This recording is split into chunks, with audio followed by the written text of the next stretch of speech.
Bonjour et bienvenue sur la chaîne de Monsieur Porc, la chaîne qui connaît les gars de Sega qui font de la mythologie bizarre, qui est Altered Beast parce qu'on modifie avec Top Chef, c'est comme ça que ça se passe dans Altered Beast, parce que on se soulève de sa tombe pour aller taper les zombies, parce qu'on est inspiré de Schwarzenegger, mais qu'on a mis les petites bottines aujourd'hui et que c'est comme ça que ça marche, qu'il faut aller tuer les fameux loups bleus, parce que les loups bleus c'est ceux qui te donnent le métal précieux, celui de la petite bouboule saturnienne qui te fait sauter la chemise, qui te fait gonfler les muscles, qui te fait croire que les stéroïdes n'auront pas d'effet sur ta vie, c'est comme ça que ça marche. On ramasse à nouveau une petite bouboule et là c'est parti pour le morphing en loup, parce que c'est comme ça qu'on devient la bête altérée, qu'on va pouvoir s'affronter au boss, se confronter à la nonos, se taper dessus parce qu'on n'est pas Démos. Et c'est là que ça devient quand même très très grave, que les démons qui partent de la terre et qui ont des cornes nous balancent leur propre tête en multiples exemplaires, que ça bugle un truc de ouf, que ça sature quand ils se transforment en fumée parce qu'ils se sont fait fumer, et qu'on a du bonus clair avec Marie, et que là est parti Monsieur Propre sorti de la terre pour nous riller à la gueule, et oui, il nous a rillé dessus, c'est comme ça qu'on fait du riz au lait. Alors qu'on a de belles petites scènes qui nous entrecoupent avec un movie mauvais qui forcément nous rappelle qu'il y a une épée au-dessus de la meuf qu'on doit sauver, que le vieux nous a même ressuscité dans ce but-là, ah là là.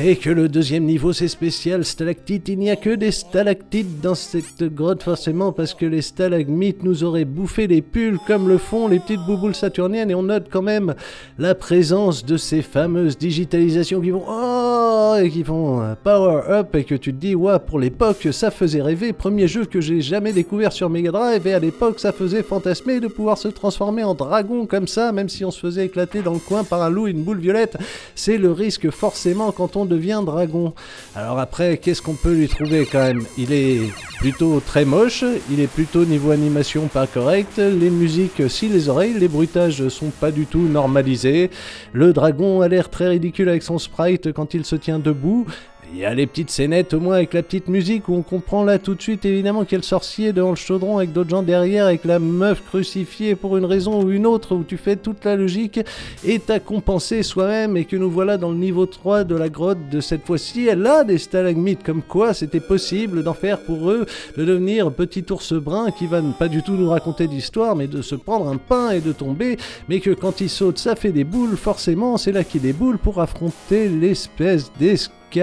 dragon avec des œufs moisis d'aliens à sa base, parce que ce jeu n'a aucun putain de sens, parce qu'il part dans tous les sens, parce qu'on s'amuse quand on pense qu'on s'amuse, et que, ma foi, c'est pas très grave, on le retransforme en nuage de fumée très bruyant. Alors que voilà la troisième scénette avec la meuf qui regarde forcément perché au-dessus d'elle, le petit Zozio, hein, parce que c'est le petit Zozio qui va tout nous apprendre sur la vie. Regardez, ils en font des diablotins par exemple. Les diablotins croient nous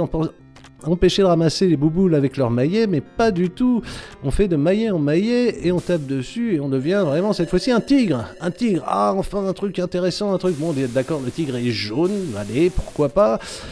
Et c'est des choix douteux, alors que dans le fond on voit celui qui sera le boss du dernier niveau, et oui c'est le Rhino, mais en attendant on a Yoshi qui s'est vénère parce que ses œufs se sont transformés en lave, alors il s'est laissé pousser la barbe du crocodile faite de dents, et que maintenant la merde on est bien dedans, mais qu'on lui a tapé dessus, et que maintenant on va aller en dessous forcément, comme à la fin de tous les niveaux, aspiré par un Monsieur Propre retrouvé. Décidément il n'arrête pas de nous stocker.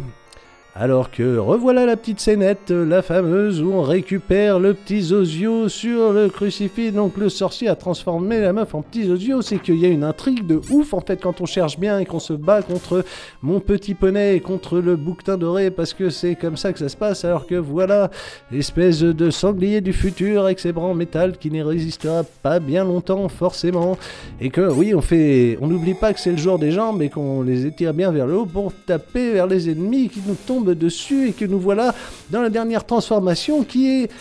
La même que dans le premier niveau, sauf que cette fois-ci on est doré, et pour la peine je vais même pas vous spolier le dernier boss qui était le rhinocéros doré, et qui était le plus petit et le moins impressionnant d'entre tous. Tout ça est très logique sur un ciel vert avec un fond violet, un bas marron, décidément qu'est-ce que c'est joli ce jeu, et la musique de fin qui n'a rien à voir avec le ton du reste, mais l'oiseau bleu redevient la meuf parce qu'on a pété le rhinocéros doré, et maintenant c'est la belle et la bête, je ne comprends rien à ces histoires, c'est fou, la nostalgie, ce que ça peut faire apprécier des grosses daubes comme ce jeu, qu'est-ce que vous voulez que je vous dise, ça a été coordonné par l'absence d'armes nucléaires. On remercie les ninjas de la team Shinobi qui ont fait les écrans de fumée sur les boss qui apparaissent après que le boss ait disparu. Endo qui est donc pro-perturbateur endocrinien, forcément c'est comme ça que ça se passe, et qu'on peut appuyer sur n'importe quelle touche pour commencer et projeter un round, mais c'est n'importe quoi, on n'a pas de clavier qui a fait cette traduction, ça part complètement en couille. Ça faisait partie de ces jeux qui vous faisaient faire le tour jusqu'à ce que vous n'ayez plus de crédit, ça nous venait de l'arcade quand même. Alors que pour le Game Over, là forcément on a une musique qui rappelle indéniablement le Michael Jackson de l'époque. Ce jeu n'a aucun sens, mais j'aurai toujours de la nostalgie pour la nostalgie.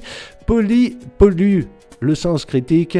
impopulaire, c'est tout ce que j'ai à vous dire. Merci de m'avoir suivi et on a tiré ça au clair, à la prochaine.